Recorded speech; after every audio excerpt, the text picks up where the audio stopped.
All right, welcome to Career Explorer, the series where you can learn about careers. My hope is that from these videos, you will learn more about available career paths to you. There'll be something like a mentorship chat, a career panel, and an informational interview all rolled into one. Plus, because these videos are on YouTube, you can watch them from your pajamas if you'd like. I'm Tori Waber. I'm a career and leadership coach. If you want to learn more about me and my journey, you can check out the links below. You can also subscribe to this series. We have a number of different careers profiled that you can come back and check out. Just to orient you for how this video is going to work, we have a playlist of videos. You can either start at the top and autoplay all the way through, or jump to the topics that interest you, whatever floats your boat. Today, we will be talking to Meena Sujanani, who's a UX researcher at Facebook. Welcome, Meena. Thanks, Tori. Really excited to be here to chat with you today. Yeah, I'm so grateful that you're taking the time. I know Facebook keeps folks busy, and so I'm glad that we get a little bit of time to chat. And so this first video, we're just going to hear a little bit about your journey. And so I'm curious, the question I ask folks to kick off, when you were 10 years old, would you have pictured yourself doing what you do now? Okay, that's a very interesting question because, when you're 10 years old, you want to be everything and anything. I was definitely a destructive child. So what that means is I was extremely curious and I would pull things apart and not necessarily like successfully always put them back together. But I know it would piss my mom off, but I never imagined, of course, being like a researcher at Facebook. Because social media never existed. Did I ever imagine being at Facebook? No, and risking giving away my age. But I always knew I would be designing some sort of an experience because I really like the way putting things together, breaking them apart. How do people feel about it when they're in that environment? So I've always dabbled in like choreography or creating events, and so just designing experiences was I think just came naturally to me. So yeah. So something about that designing experiences was really what excited you. Yeah, absolutely. And so how did you find your way to your current role?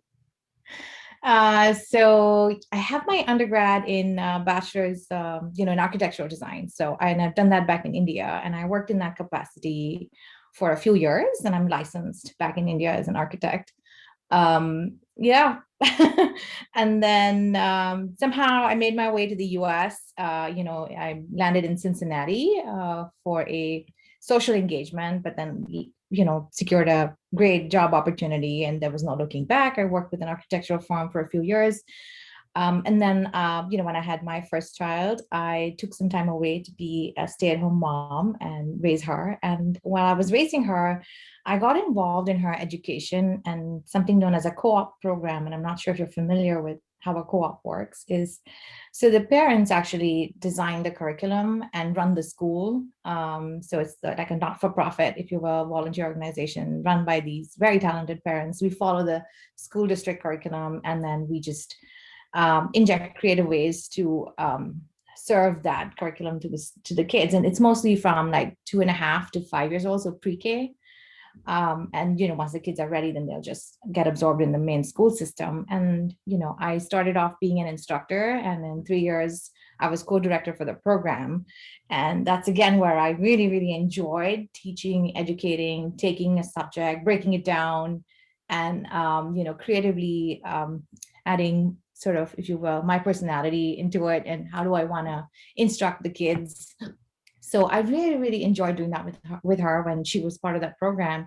And then soon after we relocated to Seattle, I actually found a great job opportunity to be a cognitive skills trainer. And I never knew what that was, but they were willing to train me because I was so fascinated by this whole education piece and how, kids and young adults learn.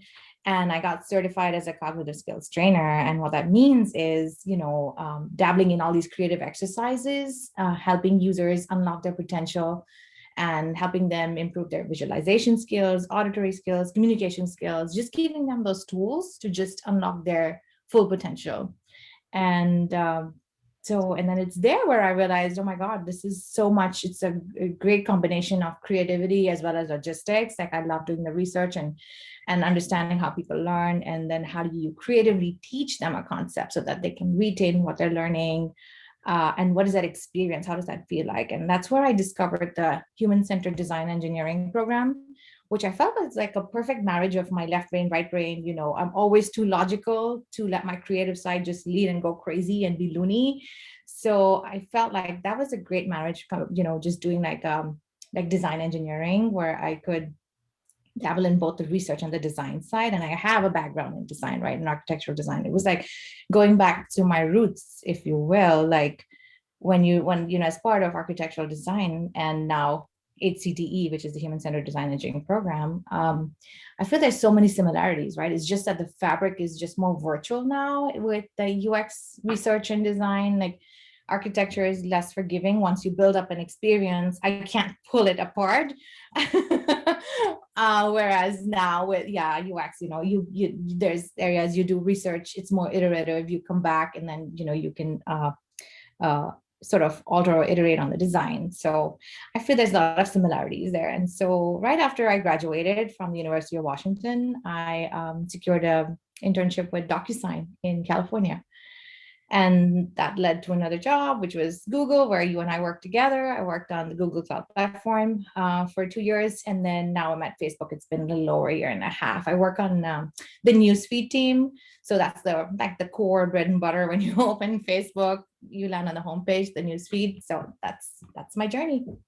Wow. Well, we worked together at Google. I never knew you had this background in architecture, and then it worked as a cognitive skills trainer. Like I can see the thread there of the designing experiences, but what a Yeah. different set of just Yep. array of tasks where you did that. That's really amazing. Yeah, it's not been it hasn't been easy, and it's definitely been a lot of sweat to get to here. It's been some tears and luckily no blood. So Good, good. All right, just the sweat and tears part. Phew. Well, and I'm curious, how have you made choices along the way in choosing those different opportunities? well, how do I make choices? Well, I guess with the architecture, it was pretty straightforward. I knew like I wanted to design an experience. I wanted to design how people like be part of like designing an environment where people could be in, right? And then I think some of the opportunity, like the decisions I've made have been also due to personal reasons. Like when I said I took time to stay off to be with my child, she also had some health issues. So, you know, there was no going back to work. I knew for some time. And it was like my brain needed some activity. And I felt like, you know, this was a great way to be part of her life. So I think some of it has been personal. Some of it has been my professional goals, like, you know, wanting to learn more about research, since I didn't go to school for research till I landed up doing the master's degree in human-centered design engineering. So yeah, I guess it's been a mix of both. Yeah. Well, and what I love about that story is the different periods of focus, right? Okay, Yeah. right now I need to focus on my daughter. Mhm. Now I need to Mhm. focus on my career, focus on my Yeah. career again. Like there's Yeah. different periods and different phases, but it Right. all has been possible for you. Right. Just Right. taking the sort of Yeah. long view. Yeah. And then I would say, you know, the post the graduation, the decisions I've made to join companies have been intentional. Like I knew when I wanted to be at DocuSign, it was I wanted to be working on something that was consumer facing. But unfortunately, all the opportunities were in California. But then I knew I wanted to come back home to Seattle. And that's when, you know, Google presented itself as a great opportunity. And, you know, I worked, and most of my target audience while I was at Google was working with network architects, you know, researching engineers, software engineers, cloud computing geeks.